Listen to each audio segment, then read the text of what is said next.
Hey everyone, welcome to the video. Today we're going to do a review of one of my daily wears. This watch I wear at least 2, sometimes 3 days a week. And I won't go into a lot of detail on it because this watch is a few years old, a couple of years old now, and tons of reviews on it on YouTube. But because it is a daily wear of mine and a go-to watch and a favorite, I'm gonna do a quick overall review of it and just to share my experience with this watch with you. So most of you probably already can tell it's the Seiko SBDC053. This came out in 2018 Bezel World. This was part of the 62 Moss reissue vintage line from Seiko, inspired from the 62 Moss. There was the SBDC 51, 61, and 63. And in the last couple of years, there's been other variants of it come out.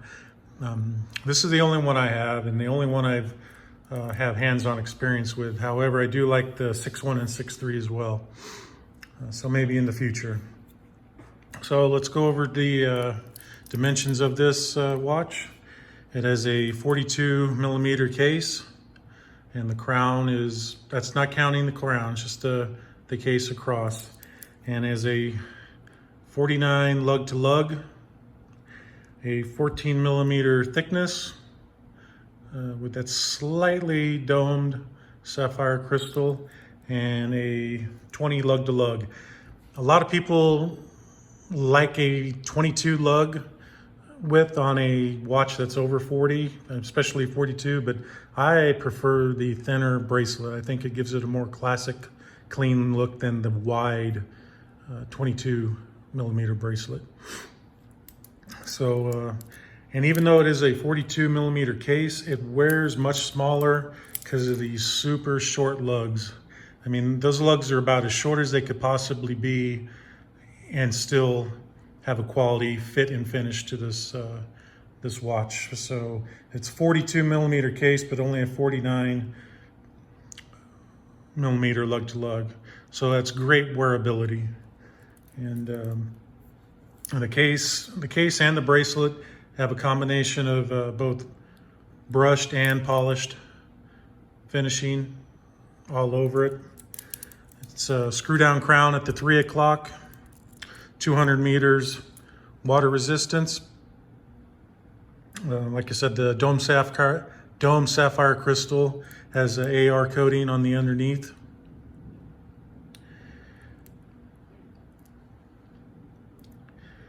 This watch and all the other 62 Moss series have the Seiko proprietary DiaShield coating on it. And most of the time people refer to that coating as an anti-scratch coating, but it's mostly important because it is an anti-corrosive coating. That's what it really prevents happening to the watch, because it is a dive watch. It's expected to be worn in saltwater conditions. So the DiaShield, while it does act as an anti-scratch barrier, its main purpose is to prevent the watch from corroding. My favorite feature on the dial is the bezel. It's the smoothest bezel I have ever felt. It's 120 click. Not even sure if you can hear it, but it's just buttery smooth. Best bezel action I've ever had on a watch. Now the dial is of course, you know Seiko. The Seiko nails 2 things usually about a watch. The lume, of course, and their dials. That's what Seiko is really famous for. And this watch is no different. It has a gorgeous blue, as you can catch a little bit of that AR coating there. Sunburst dial, of course the Lumibright indices, the date indicator at the 3 o'clock position with the Prospex label. When they first switched over and rebranded with Prospex, I wasn't a big fan of it, but I guess I'm used to it now, and I kind of like the logo. And speaking of the logo, I think they could have either put the Seiko S on the crown or the Prospex logo on the crown. I was kind of disappointed that the crown was not signed. At the price point of this watch, you kind of expect a signed crown, but you know, that's personal preference. It's not doesn't make the watch a deal breaker, you know. So this watch carries the 6R15 movement.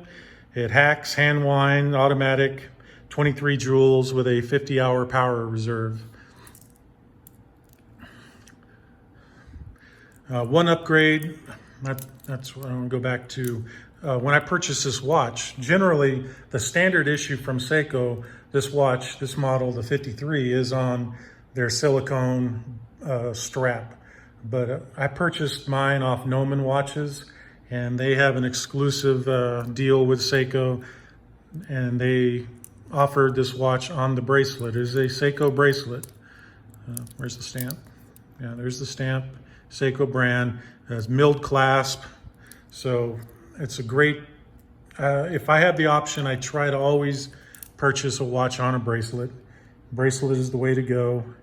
Especially for me, I live in the Southwest, so stainless steel bracelets always wear much cooler. And then a leather, I haven't worn a leather strap in quite a few years living in the Southwest. And, or I like the silicone straps, rubber straps wear real good in the heat.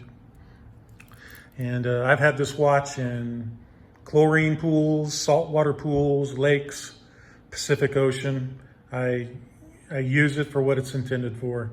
When I buy a watch, I plan on using it, wearing it, and whatever happens, so be it. You know, I don't baby my watches. I don't abuse them, but I don't baby them.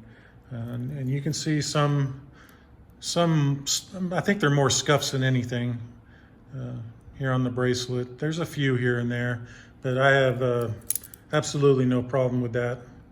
You know, I think your watches should show that you wear them.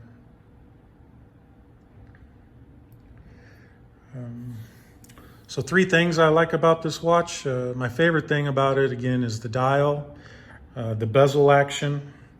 I think it's, you know, I find myself, anytime I wear this watch, which is regularly, just staring at the dial and getting caught up in the sunburst dial and the lume. I really don't have any dislikes about this watch. Like I said, it wouldn't have been nice to see a signed crown at this price point. But overall, this is probably a forever watch for me. I don't anticipate ever flipping this watch, or at best, at most, I would give it to my son at some point. But I don't plan on getting rid of this watch. I wear it too often, and I just love everything about it. It's, you know, a great classic Seiko diver.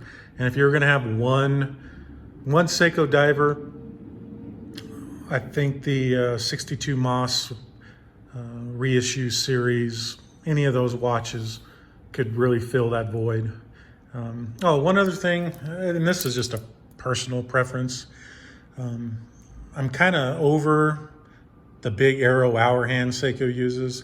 I would have liked to seen the hour hand in a, you know, a shorter version of the minute hand on this watch, just a sword style hand instead of the big arrow. But other than that, you know, I have really no cons about this watch. So yeah, that's my review. It's just one of my favorites. I'll throw it on wrist real quick. Take off my new Islander watch. I have a thing about blue dials as well, if you couldn't tell. So yeah, this is just a great go-to watch. See what I said, I have a 7¼ inch wrist, and even though it's a 42 millimeter case, those super short lugs just make it wear tremendously well. Great wrist presence, wearability. So yeah, that's the review. Thanks for tuning in. I appreciate it. Thank you. If you liked it, please give it a thumbs up, subscribe, and hit the bell notification. And I will continue uploading content on a regular basis. I appreciate it. Thank you.